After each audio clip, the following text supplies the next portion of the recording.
müssen über Journalismus reden. Der Journalismus ist under attack und wir haben zwei internationale, hochrangige Persönlichkeiten heute hier, die mit uns diskutieren, was da gerade passiert und wie wir vielleicht dem Fake News Phänomen und auch dem Hass im Netz, was wir dem entgegenhalten können. Begrüßen Sie bitte mit mir unseren Keynote-Speaker für diesen Track. Er kommt aus den USA, arbeitet jetzt in London für BuzzFeed.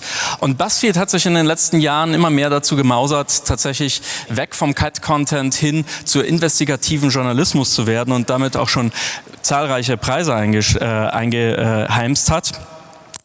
Unser Speaker ist der UK Investigations Editor für BuzzFeed, BuzzFeed News. Er ist ein Award-winning Journalist, hat sehr viele Skandale aufgedeckt in der Polizei und auch im Justizsystem in den USA. Er kennt beide Welten, sowohl die Online- als auch die Offline-Welt. Er hat als Reporter angefangen beim Indianapolis Star. Und ja, jetzt ist er hier und wird mit uns darüber reden, wie der investigative Journalismus im Zeitalter des Internets überleben und vielleicht sogar durchstarten kann. Begrüßen Sie bitte ganz herzlich mit mir Alex Campbell.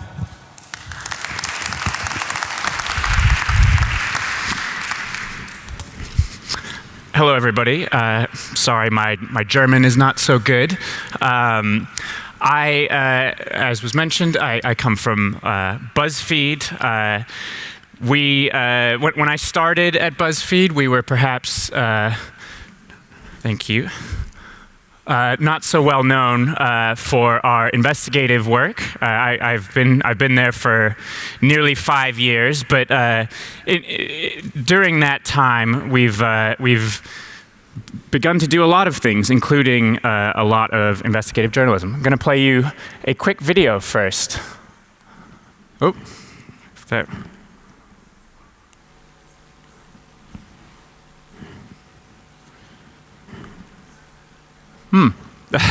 Sorry.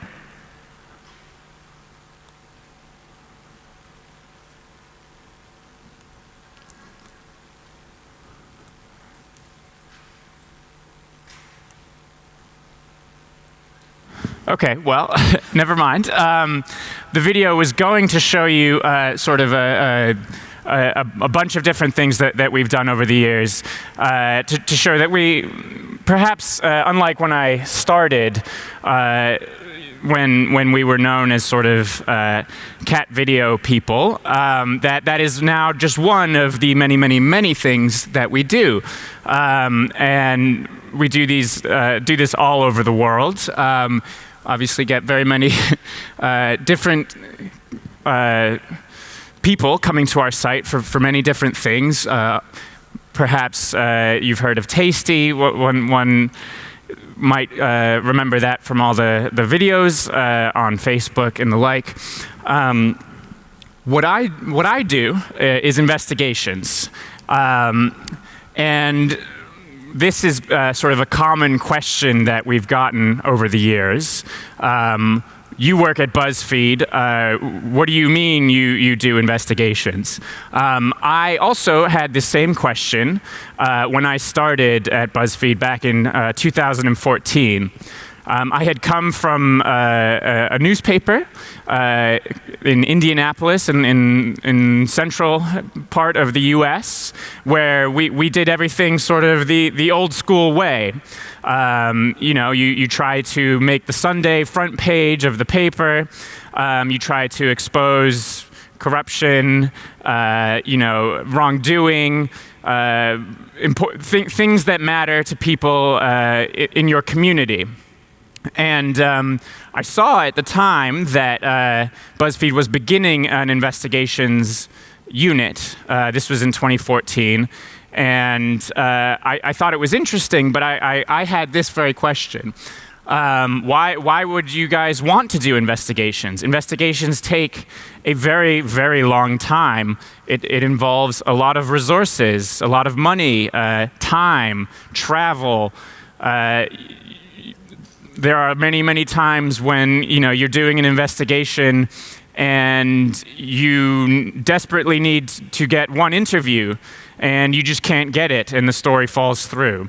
So my question when I joined was, does BuzzFeed have any interest in that? Does BuzzFeed truly want to spend the time and the money to do great journalism?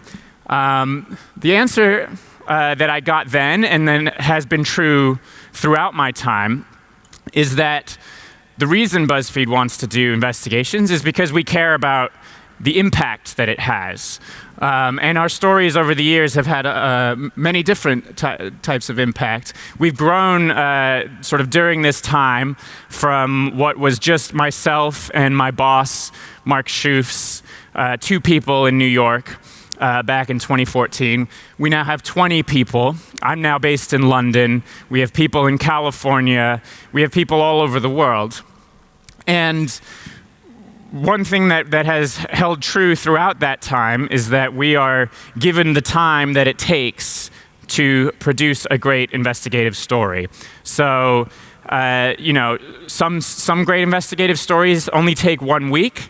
However, many also take months and months and months of trying to talk to every single person who might be involved in something, of trying to knock on doors and get the doors slammed in your face, and trying to obtain documents, and then when you do obtain the documents, trying to understand what they mean and whether they're real and how it fits into the wider puzzle. And then when you become ready to publish the story, sometimes we get legal threats from the targets of the story, and we have to go through a very detailed process with our lawyers to make sure that our story is, as we call it, bulletproof. And all this takes time, and not every news organization can afford to and is willing to do that. But the results are clear. One story that recently was published by a colleague of mine was about abuse inside Catholic orphanages in the United States and all over the world. This story took literally years of reporting. I don't think anybody anticipated that it would take as long as it did, but the results were staggering. I believe this story got sort of many views. I believe more millions, perhaps. So we believe it's worth it. This was another story that we did that kind of showed our sort of international focus. This was a collaboration with the BBC where exposed match fixing in tennis. These are also colleagues of mine. This also took months, and it took travel to places like Australia and all over the world to talk to sources, gather materials, and conduct important interviews. And perhaps 6 months into a project, you start to wonder, is it all worth it just for one story? And that might even be in the best of times. But then when the story comes out, it all feels worth it. This was a story that I wrote with a colleague of mine. We have wonderful graphics people at BuzzFeed. Excuse me. This was about a bank in Cyprus, which got in serious trouble for facilitating money laundering. And we learned about various different ways that very large Western institutions enabled this bank during this time. There was a lot of money laundering that went through the bank involving, Russian slush funds and money for chemical weapons and things of this nature. And this bank couldn't have functioned without Deutsche Bank having a really crucial relationship with the bank. This story took perhaps 6 months to report and write. It involved many trips back and forth to and from Cyprus and to other parts of Europe.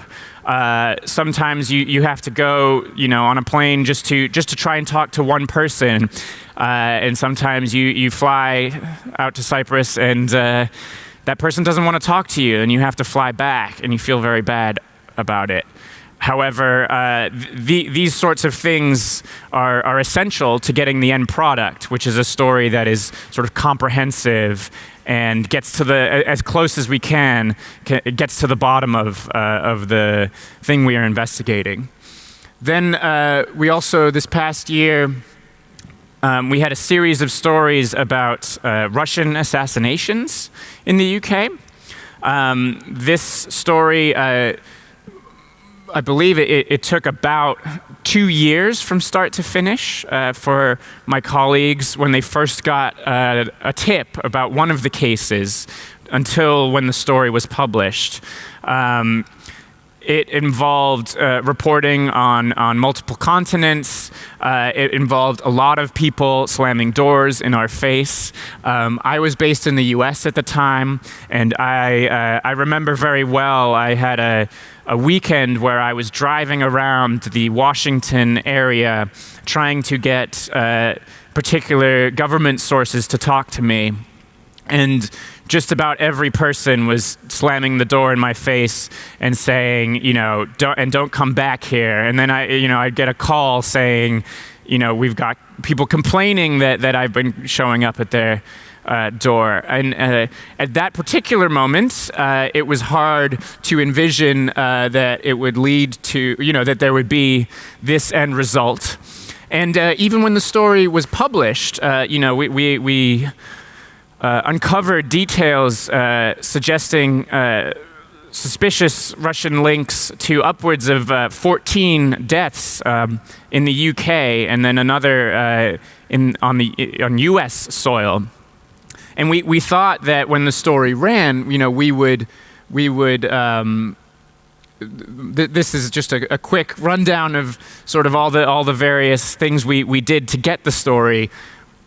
250 boxes of documents, 200 sources, intelligence, on both sides of the Atlantic, suggesting that there was more going on with these deaths than the police was openly acknowledging.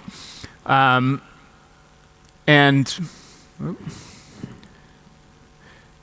when the story ran, there were Heidi, my colleague, was trying to generate as much impact as possible, but for a while, there was no very, very little impact. For a while, we almost felt frustrated. You can never predict sort of what will happen when your story publishes. However, for the first few months with this story, we thought there would be more of a reaction, but generally speaking, there was not a lot. But then, as you can see, perhaps from here, the Sergei Skripal case came to light in the spring of this year, and all of a sudden that changed things considerably. And the Skripal poisoning was perhaps 9 months after we first published our stories, and all of a sudden the impact that our story had gathered new pace. And all of a sudden, everyone was asking our colleagues to go on television and talk about deaths on UK soil, many different times, as you can see. And then, as the world was coming to grips with the Skripal case, we had this large amount of reporting about assassinations in the UK. And it led to, in Parliament, there were demands for inquiries into those 14 deaths, and discussions on Parliament floor about the stories and demanding more answers than had been given. And what we had thought was perhaps ending turned out to have sort of a longer shelf life than we thought.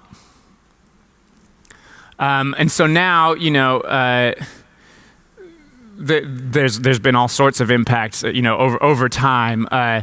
There was an inquest into one of the deaths has been upended. They're still reviewing it at the moment.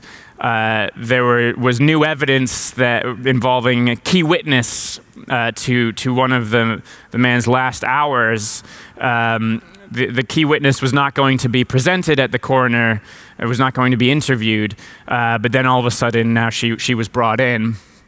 As I mentioned, lots of discussions on in both the House of Commons and in Congress about these deaths, and also there's documentary coming, and a movie rights have been purchased as well. But not all of this comes right away.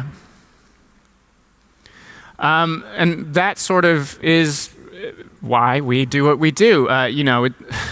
Sorry, I'm a bit spastic, but we feel like even though it takes so much time and so much money, and even though our colleagues at BuzzFeed who write stories every day almost, or maybe even twice a day, and get a lot of traffic to the website, what they do is incredibly important, and of course, we could not function without them. But we also feel like that in our sort of wider BuzzFeed universe, it's important to have also stories that take the time and the resources because they could have the kind of impact that stories like that have. So yeah, that's BuzzFeed. Alex, wait, stay with me for a second. We'll try to make that movie running. Maybe that would be also. Yeah, no problem. Give him a second chance. Hopefully we'll see it right here up there. If not, we have 2 or 3 more minutes for questions. But can we have the video, please? Okay, let's keep the fingers crossed.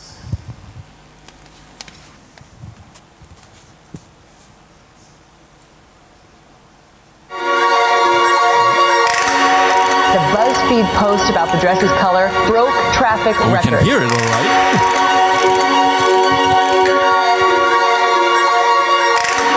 Jennifer. What is BuzzFeed? That's it. BuzzFeed. Thanks, BuzzFeed.